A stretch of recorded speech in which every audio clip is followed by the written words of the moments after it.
Curious which beloved food traditions have faded into the pages of history?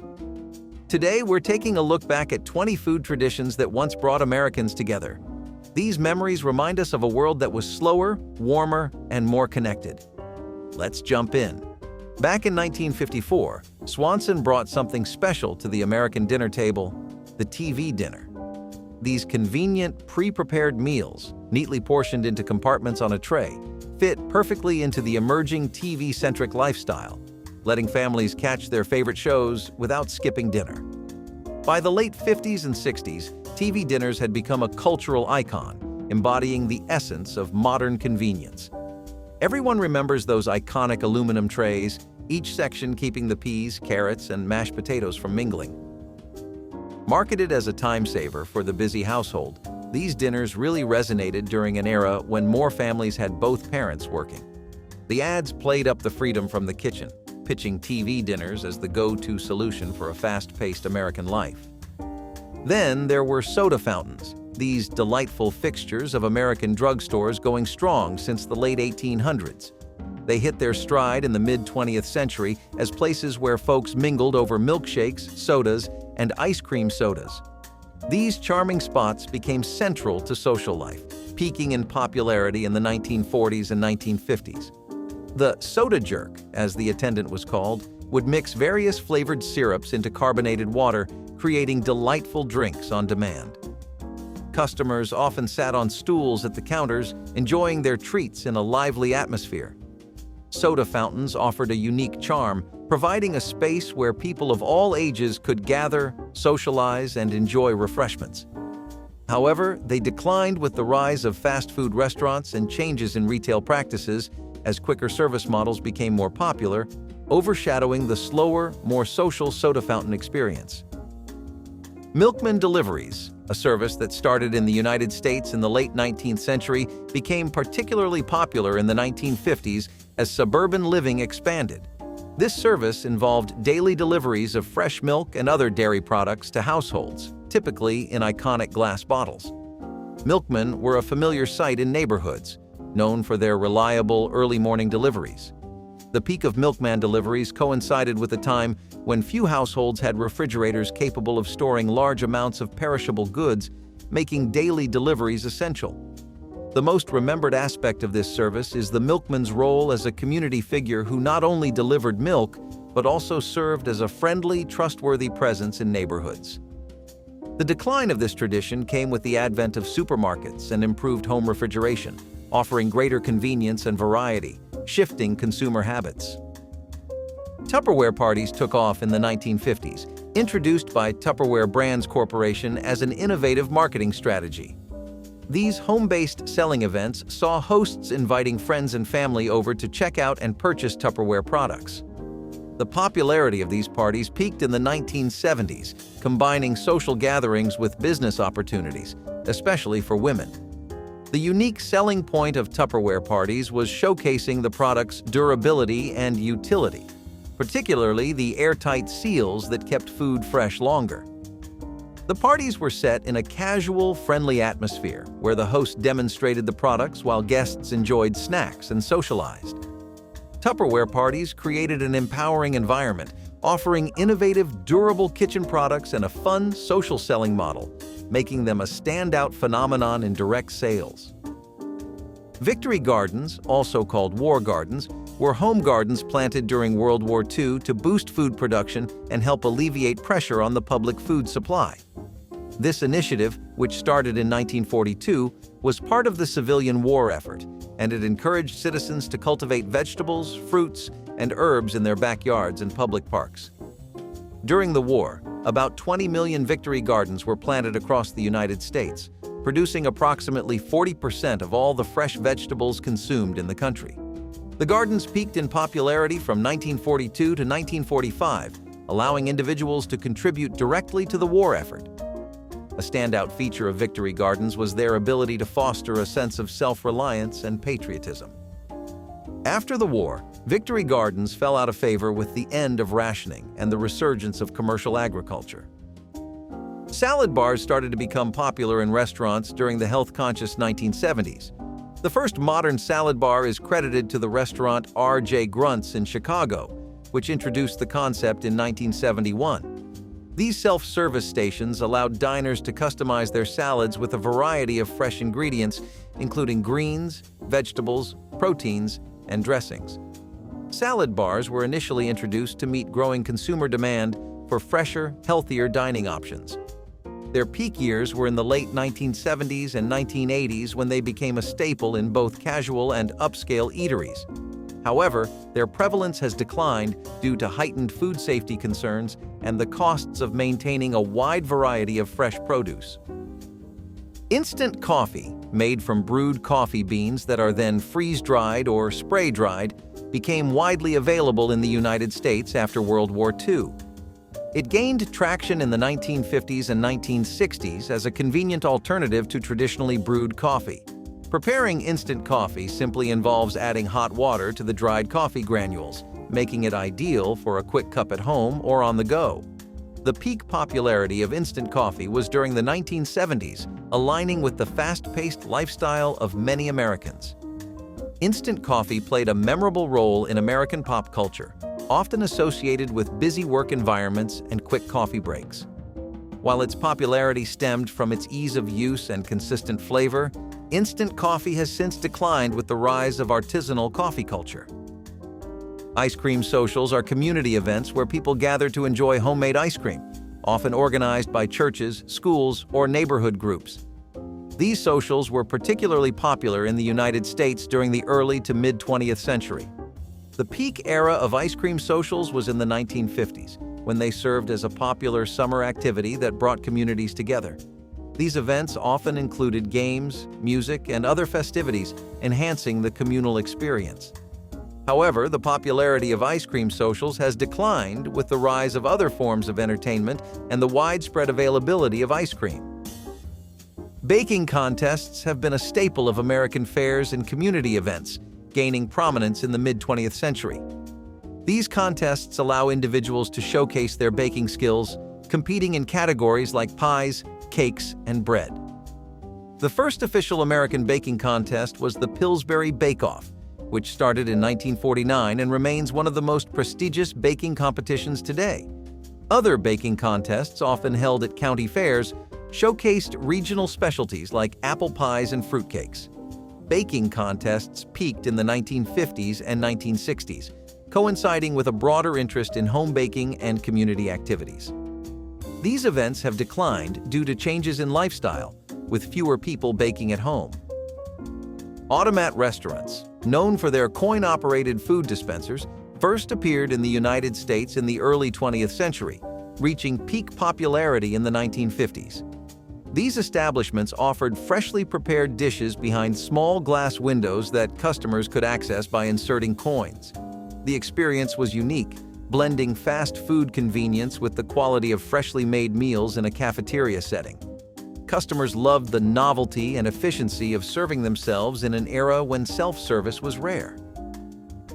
The iconic memory associated with automat restaurants is the futuristic feel of getting food from a machine, a concept that fascinated people.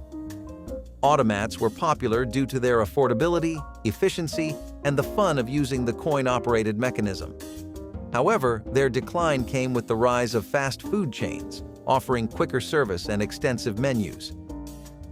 Fondue parties, popular in the United States during the 1960s and 1970s, were all about gathering around a communal pot of melted cheese or chocolate, where guests dipped in various foods like bread, fruits, or vegetables. These events became a hallmark of communal dining, cherished for their interactive nature and warm, intimate atmosphere. The tradition originated in Switzerland in the 18th century as a way to use up leftover cheese and bread. The appeal of fondue parties lay in the unique experience of cooking together at the table, blending good food with good company in a fun and relaxed environment. The fondue pot, typically made of ceramic or enameled cast iron, is heated over a flame, maintaining the perfect temperature for dipping. Drive-in theaters, also known as drive-in cinemas, first gained popularity in the 1950s, becoming an iconic part of American culture. These outdoor cinemas let people watch movies from their cars, with a large screen set up in a spacious parking area. The snack bar was an essential feature, offering popcorn, sodas, and classic American snacks to enhance the movie-watching experience. The peak of drive-in theaters' popularity was in the 1950s and 1960s, offering a perfect blend of entertainment and privacy for families and couples. The memorable element of drive-in theaters is the unique experience of viewing movies under the stars, creating lasting memories. Drive-in theaters with snack bars were unique, combining entertainment with the convenience of staying in your car. However, they declined with the rise of multiplex cinemas and home video. Supper clubs, those charming dining establishments offering gourmet meals and live entertainment, rose to popularity in the United States in the 1930s and enjoyed a resurgence in the 1950s and 1960s. These clubs were often situated on the outskirts of towns, providing a destination where patrons could spend the entire evening, from dinner to dancing. Supper clubs were known for their sophisticated ambiance, usually featuring soft lighting, live bands, and a dance floor. Their golden age was in the 1950s when they became social hubs for formal night outs, offering a touch of glamour and exclusivity. Supper clubs' popularity came from their ability to provide a complete night out with fine dining, cocktails, and entertainment all in one place. They declined as social habits changed, and new forms of entertainment emerged.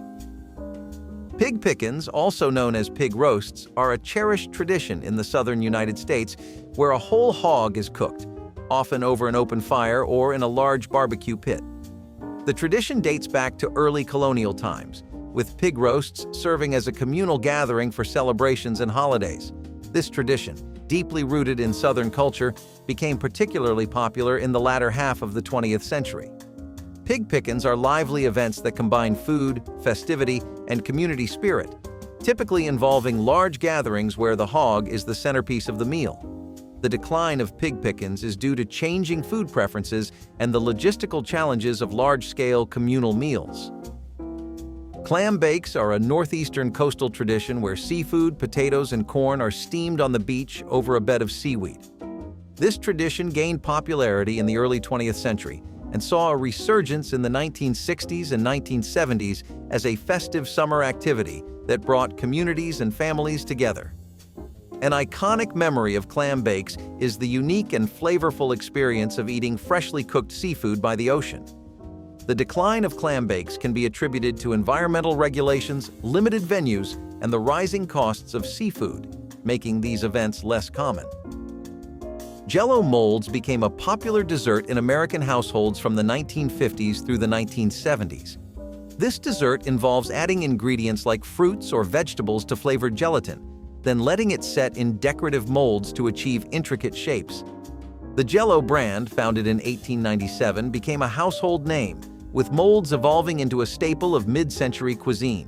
In fact, Utah consumes more Jell-O per capita than any other state, leading to it being named the official state snack in 2001. Jell-O molds peaked in popularity in the 1960s when they were a fixture at both casual family dinners and formal gatherings. With their vibrant colors and creative presentations, it's making Jell-O molds a fun and festive element at many events. Casserole dinners have been a mainstay in American cuisine, especially from the 1950s through the 1980s, celebrated for their convenience and comfort. Casseroles typically combine proteins, vegetables, and a starchy binder in one dish, which is then baked. Classic recipes like tuna noodle casserole and green bean casserole became staples of American dinner tables. The word casserole comes from the French term for saucepan, and the dish became popular in America during the Great Depression for its affordability. They became synonymous with family meals and potluck gatherings due to their ease of preparation and ability to feed a crowd. Post-World War II, America saw the rise of the cocktail party, which became a significant part of social life, especially in the 1950s and 1960s.